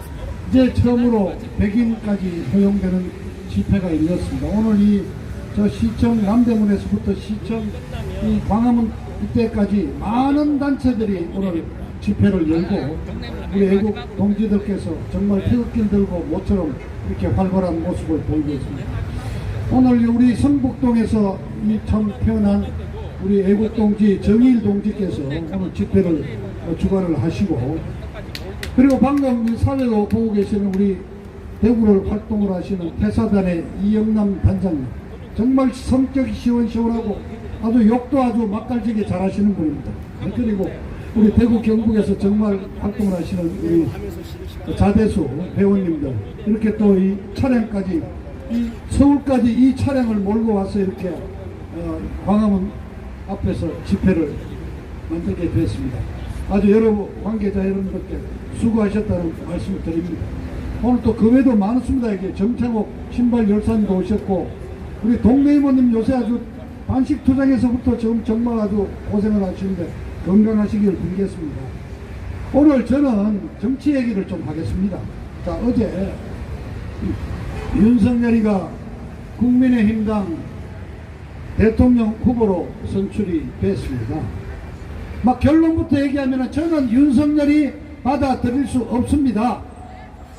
국힘당이건 이름이 뭐든 간에 대통령 후보든 개지랄이든 간에 저는 윤석열이 받아들일 수 없습니다. 우선 결론을 내리고 정말 우리 대한민국 국민들 참 어렵게 됐습니다. 자, 5년마다 열리는 대통령 선거는요, 정말 어떻게 보면 정치판의 대동구설하는 자리고 또 씻긴구설하는 자리고, 5년마다 한 번씩 정치에 관심 있는 자들이 와가지고 정말 한번 쏟아내고 열정적으로 한번 붙어가지고 결판이 나면은 승복을 하고 또 이렇게 넘어가는 전통이 어쨌든 좌우 하면서 한 30년간 잘 이끌어져 왔는데, 이 박근혜 대통령 탄핵으로부터 무너졌죠. 지난 17년 3월 9일날 열린 선거는 정상적인 선거가 아닌 비정상적이고 불법 선거라고 이미 규정을 우리는 다 하고 있을 겁니다. 그리고 내년 5월 9일이었거든요. 자, 내년 3월 9일 선거가 열린다는데 저는 이 선거 일정 자체를 인정할 수가 없다는 말씀도 분명히 드립니다. 자, 그런데 내년 3월 9일날 선거가 열린다고 치고 도대체 정치라는 게 물론 그렇습니다. 최선이 아니라 차선을 뽑는 선택이라고 어느 분은 말씀을 하는데, 이번에는 저쪽 당의 더불당의 이재명이, 이쪽에 국진당의 윤석열이 아주 비하감도 1, 2위를 다투는 후보들이고, 다 이거 정과 무슨 걸려있고 각종 비리에 걸려서 검찰의 수사로부터 자유로울 수 없고, 어떻게 보면 지금 이런 단상에 서 있는 게 아니라 감옥 소록 유치장으로 가야 될 자들이 지금 대통령 후보로 나왔습니다. 이거는 우리 국민들을 정말 이 정치판이, 여의도 있는 국회의원들 저 정치판 놈들이 우리 국민을 어떻게 보고 이렇게 우리 국민들이 인내를 테스트하는 건지, 아니면 우리 국민을 약 올리려고 하는 건지, 우리 국민을 아예 무시하는 처사다. 자, 어떤 놈이 덜 더러우냐, 어떤 놈이 덜 나쁜 놈이냐, 어떤 놈이 덜 사악하냐, 나쁜 놈 중에서 골라라는 게 이게 과연 대한민국 국민들에게 내놓을 수 있는 선택입니까? 저는 이 선거 자체에 납득할 수 없다는 말씀을 우선 드립니다. 자, 이재명이 대장동에 좀 걸려 있습니다. 검찰 지금 수사를 보면은 이재명이를 빼고 유동규, 김만배 이런 정도 수준으로 정리하려고 그런 것 같습니다. 자, 그렇게 해서 이달 말쯤에 이재명이를 빼고 수사 결과를 발표했을 때 우리 국민들이 이걸 용납하시겠습니까? 이 한마디로 이른바 안고 없는 찐빵을 내놓고 이걸 사달라고 하는 얘기죠. 자, 그렇게 지금 수사는 돌아가고 있습니다. 그런데 뭐 괜찮아요. 그것도. 왜냐? 이재명이 뿐만 아니라 이른바 세 가지가 다 떨어지고 있습니다. 자, 민주당 지지율이 자관 떨어져서 이제 이 조작하는 여론조사 기관의 숫자는 우리가 믿을 수 없으니까 추세만 봅시다. 어쨌든 지금 제1야당에 비해서 10% 이상 차이 납니다. 두 번째, 문재인이 지지율이 어쨌든 이 리얼미터 이자들이 발표하는 거로도 30%대로 떨어졌습니다. 그리고 이재명이 지지율 계속 떨어져요. 전당대회 하기 전까지 홍준표는 물론이고 유승민이, 심지어 원희룡이 유승민이한테도 1대1로 붙이면 지는 거로 나오고 있습니다. 여론조사가 발표되는 여론조사 말고 실제 저 문재인이 일당이 받아보는 거, 더불당 저 홍영길이가 받아보는 자료가 저는 따로 있다고 생각을 합니다. 거기에는 아마 문재인이 저 20% 나오겠습니까? 아마 10% 될 거고. 그러니까 이재명이 내놓고 이렇게 끝까지 간다면은 지금 현재 특별히 야당이 실수하지 않고 가는 상황에서는 정권 교체 가능성이 높겠죠. 자, 국민이 어쨌든 이 리얼미터리 이런 여론조사를 통해서도 60%가 이재명이가 책임이 있다고 느낀다는데 안고 없는 찐빵을 만들어 놓고 사달라고 한다고 우리가 사겠습니까? 자, 그렇지. 그런데 바로 이 점 때문에 중대한 문제가 생길 수가 있다는 말씀을 드리고요. 자, 윤석열이 왜 반대하느냐면은 윤석열이가 박 대통령을 이렇게 뭐 저기 아주 옆에 아주 정말 포스터를 잘 만들었어요. 야, 우리 손상대 동지까지 또 오시네. 내가 짧게 해야 되겠다. 우리 손상대 동지 하시는 마음대로 하세요. 마음대로 하세요. 마음대로. 네. 마음대로. 자, 세 가지 죄목으로 해서 45년을 구행했던 자 아닙니까? 거기에 무려 47가지 죄목을 걸었는데 결과는 세 가지로 됐는데, 자, 뇌물죄 제3자 뇌물이 해당이 됩니까? 그거 안 된다는 거 아시잖아요. 그 다음에 우리 정창욱 우리 열사께서 설명을 잘했지만 국고손실죄라는 거 본래 예산을 다루는 관청에 회계 직원들을 대상으로 하는 거예요.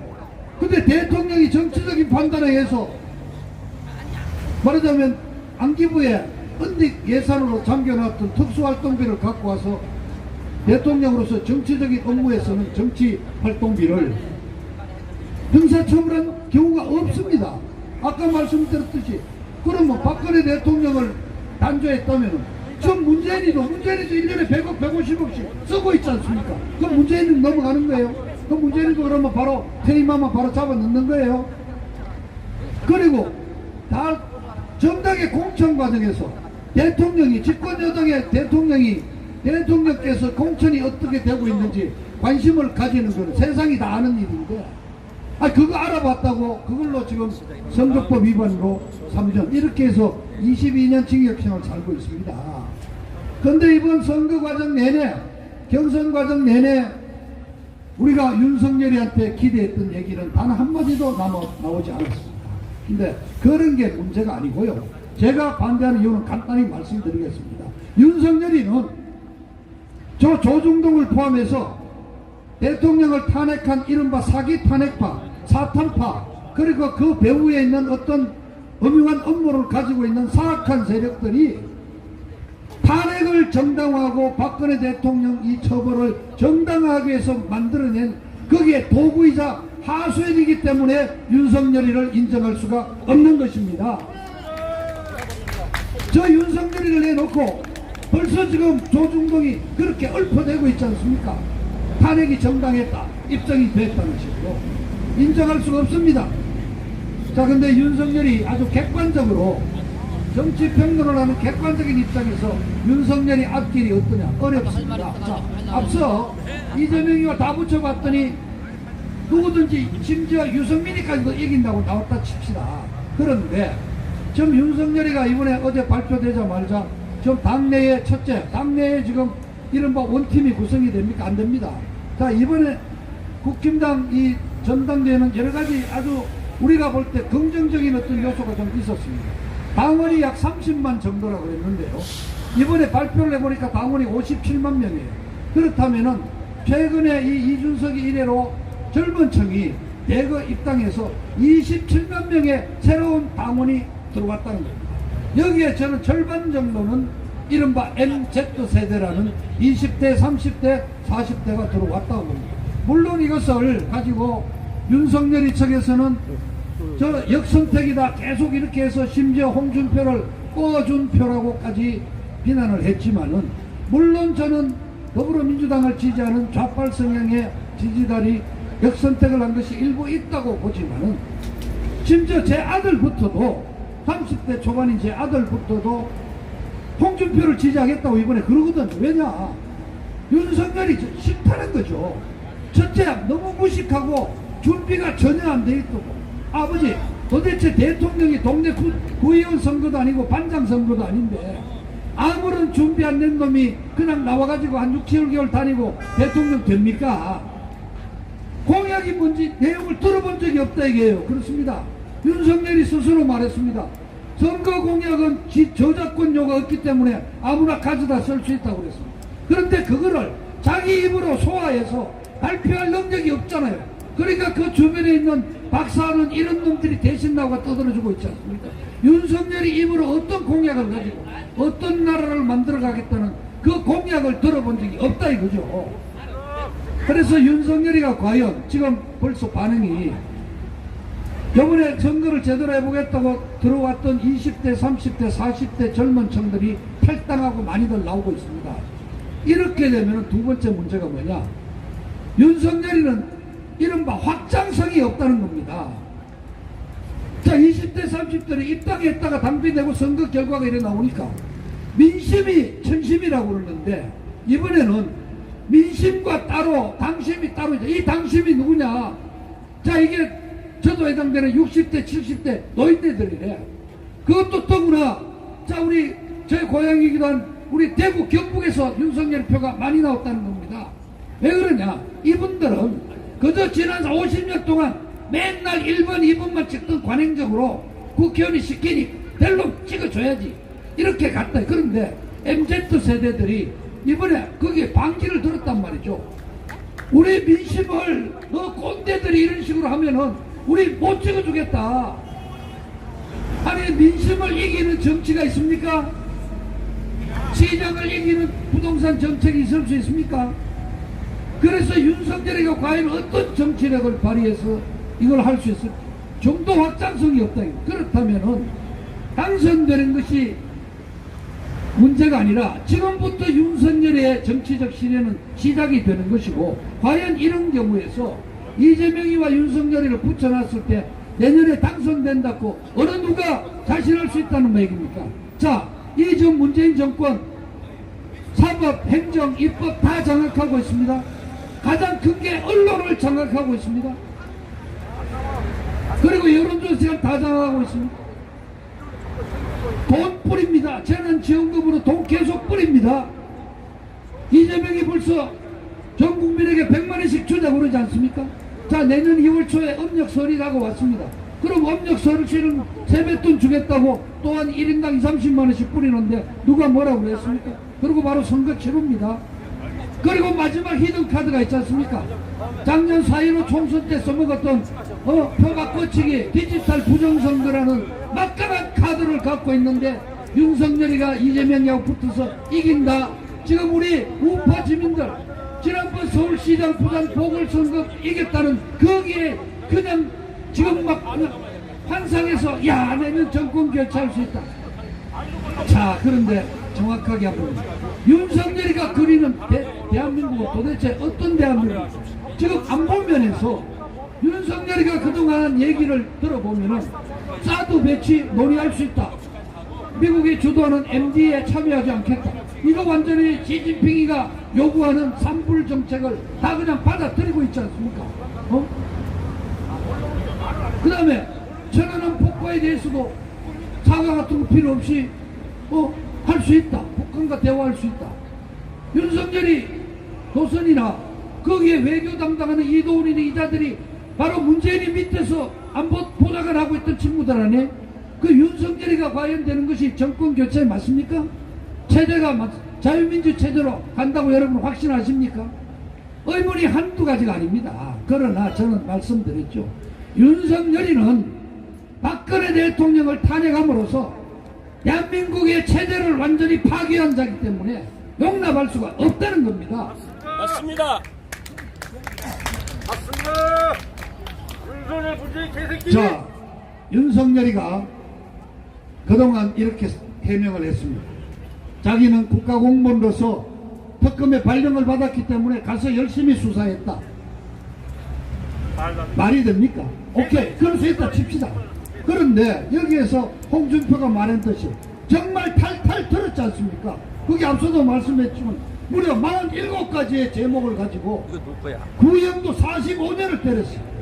연세가 70된 박근혜 대통령에게 45년을 보태면 100살이 넘어서 옥중에서 죽여야 된다. 이렇게 구형한 자가 공무원으로서의 일을 다했다. 자, 그러면 물어보자고. 한명숙이는 뇌물죄로 들어가서 추징금을 아직까지 7억 3천만 원 아직 미납하고 있는데 왜 한명숙이 집은 차압하지 않는 거야?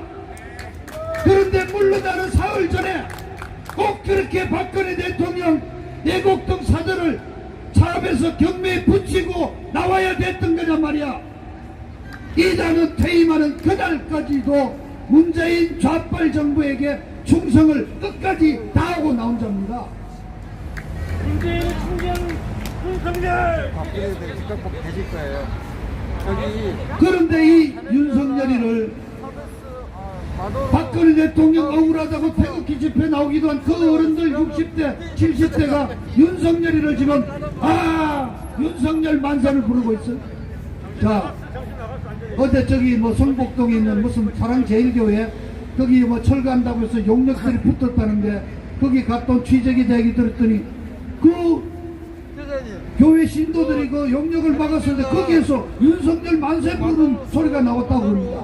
이게 도대체 뭡니까?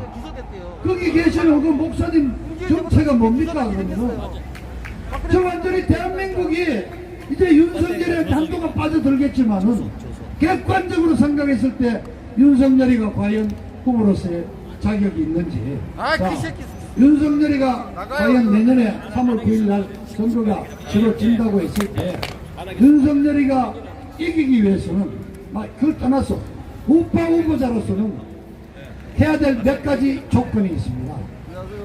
자, 첫째, 윤석열은 지금이라도 늦지 않았습니다. 확실하게 자기가 자유민주 체제를 지킨다는 확실한 공약을 내놓아야 합니다. 그리고 안보에 있어서 한미동맹을 토대로 해서 친중 노선을 버리고 반중으로 가면서 미국과의 친미 한미일 관계를 정상화하는 단계에서 안보를 지킨다는 분명한 약속을 해야 합니다. 그리고 북한 김정은이와의 대화도 좋지만은 그 전에 비핵화에 대한 확실한 담보가 있어야 한다는 점을 분명히 밝혀야 하는 것입니다. 그런 단계에서 우리 우파 국민들, 특히 20대, 30대 저 청년들에게 희망을 주는 20대, 30대 공약, 그리고 지금 많은 서민들이 정말 고통을 느끼고 있는 이 부동산 문제를 어떻게 해결할 것인가. 시장 경제 논리에 따른 확실한 부동산 해법을 제시해야 합니다. 그리고 나서 마지막 단계에 박근혜 대통령 탄핵에 대한 명백한 의사표현을 해야 합니다. 거기에는 분명한 사과와 함께 박근혜 대통령 탄핵이 어떻게 잘못됐는지, 그리고 앞으로 만일에 대통령이 된다면 박근혜 대통령을 어떻게 문제를 정리하고 그분의 명예를 어떻게 회복하고 할 것인지를 분명히 제시해야 합니다. 그렇게 해야지 우리 아직도 유보하고 있는 우리 애국 동지들의 마음을 잡을 수가 있는 것입니다. 자, 저는 분명히 말씀했습니다. 윤석열이 나는 용납할 수 없다. 그러면은 이런 질문을, 그럼 너는 윤석열이 알고 그러면 이재명이도 받아들일 수 없어. 그럼 어떻게 하려면 대안이 있느냐? 대안이 있지. 대안이 있지. 있습니다. 즉 대장동 이런 거를 안고 없는 찐빵으로 내놓고 이런 아주 사악한 자들을 내놓고 대통령 선택을 강요하는 이런 좌빨들의 행태에 대해서 우리 국민들이 분노하시고 그 분노를 밖으로 나오셔서 표출해 주시면 되는 겁니다. 국민만이 대안이 될 수 있는 겁니다. 국민 여러분들이 나오셔서 이 사악한 좌빨 정권을 뒤집어 엎으면은 그것이 바로 가장 좋은 대안이 되는 겁니다. 그리고 국가 비상사태가 선포돼서 박근혜 대통령님을 그 수석위원장으로 모시면은 사실상 대통령 청와대에 복귀한 거나 다름없는 입장이 될 수 있는 겁니다. 이것이 대안입니다. 그러나 이 대안이 현실적 가능성이 없기 때문에 우리가 자선책을 얘기할 수밖에 없는 입장이죠. 자, 그런데 여러분, 그래서 저는 그런 아직 4개월 남았다. 127일이랍니다. 오케이. 4개월 남은 그 4개월 동안에 해가 바뀌는데 경천 동잘 일이 또 일어납니다. 어떤 일이 일어날지 알 수 있습니까? 지금 이 대통령 선거에 함몰이 되니까 언론 보도가 완전히 블랙홀입니다. 그냥 누가 유리하냐 누가 이기느냐 따지고 있는데 그렇지 않습니다. 세계는 지금 어마어마하게 돌아가고 있습니다. 여러분들 간혹 들으시겠지만 미국에서 지금 이제 드디어 버지니아 주지사 선거에서 트럼프 대통령이 지지하는 아주 신인이 아주 거물급 맥컬리프라는 아주 거물급 정치인을 그냥 꺾어버렸습니다. 지금 상당한 지금 일어나고 있습니다. 트럼프 대통령이 뭐를 주장합니까? 그레이트 어웨이커닝입니다. 위대한 각성, 거대한 각성. 그렇습니다. 저도 우리 국민 여러분께 위대한 각성을 호소합니다. 국민 여러분, 우리 깨우칩시다. 현실을 똑바로 봅시다. 우리 국민 여러분이 현실을 제대로 보고 여러분이 정신을 차리면은 대한민국을 바꿀 수 있습니다. 자, 이자들은 조국이가 말했지요. 개구리, 붕어, 가재, 가분개로 살아라는 겁니다. 한 번씩 분기마다 20만원씩 30만원씩 줄 테니까 그 용돈 갖고 소고기 한번 삶아 먹고 그냥 따라와라는 겁니다. 여러분은 가분개로 살아라고 하는 것이 이 문재인 좌빨 정부에 지금 여러분에게 드리는 선택이라 이겁니다. 그걸 그냥 받아들이실 겁니까? 분노하지 나오셔요.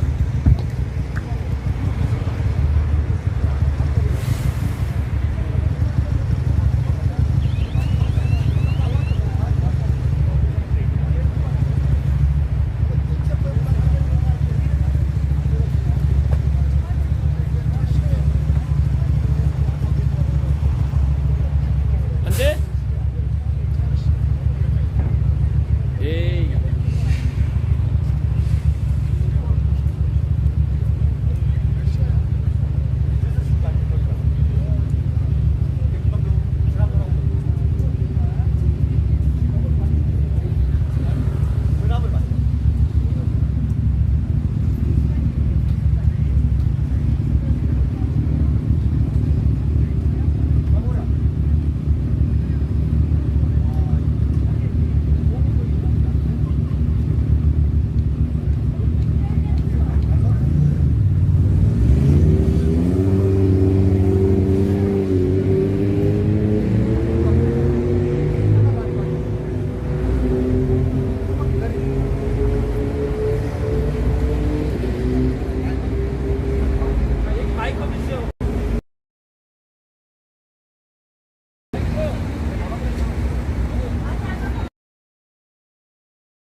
와, 오늘 생각보다 영장이 많이 안 나왔네. 영장만 많이 나왔네. 이거 유튜브로 딱 올려버려야 돼, 내가. 수경 치고.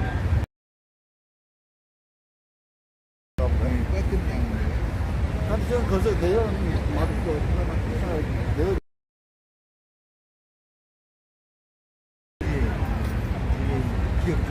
뭐 지금 요소수 그것 때문에 이거 안 될 거 아니야. 아니 저거 짱 요소수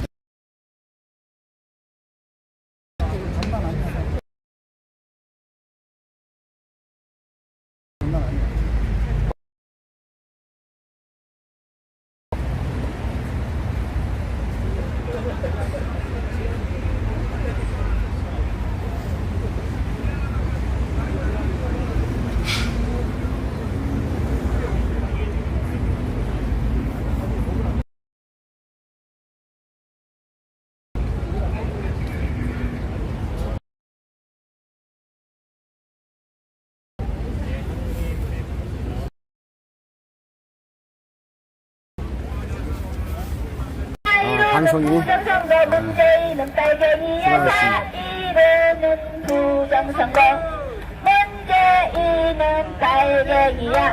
사이로는 부정선거 훌라훌라 문재인은 빨갱이야. 훌라훌라 사이로는 부정선거 문재인은 빨갱이야. 사이로는 부정선거 문재인은 빨갱이야. 사이로는 부정선거 훌라훌라 문재인은 빨갱이야. 훌라훌라 사이로는 부정선거 문재인은 빨갱이야. 사이로는 부정선거 문재인은 빨갱이야. 사이로는 부정선거 훌라훌라 문재인은 빨갱이야. 훌라훌라 사이로는 부정선거 문재인은 빨갱이야. 사이로는 부정선거 문재인은 빨갱이야.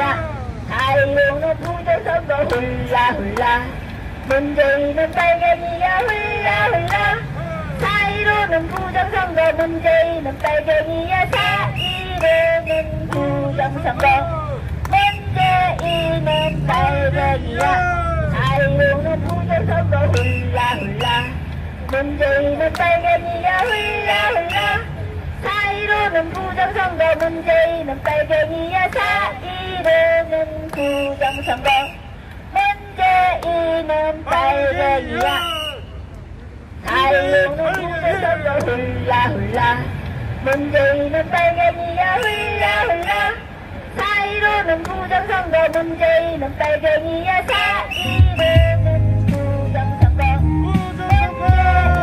문재인 빨갱이 갈채 당장 체포하라. 아유 정신없다. 자 이제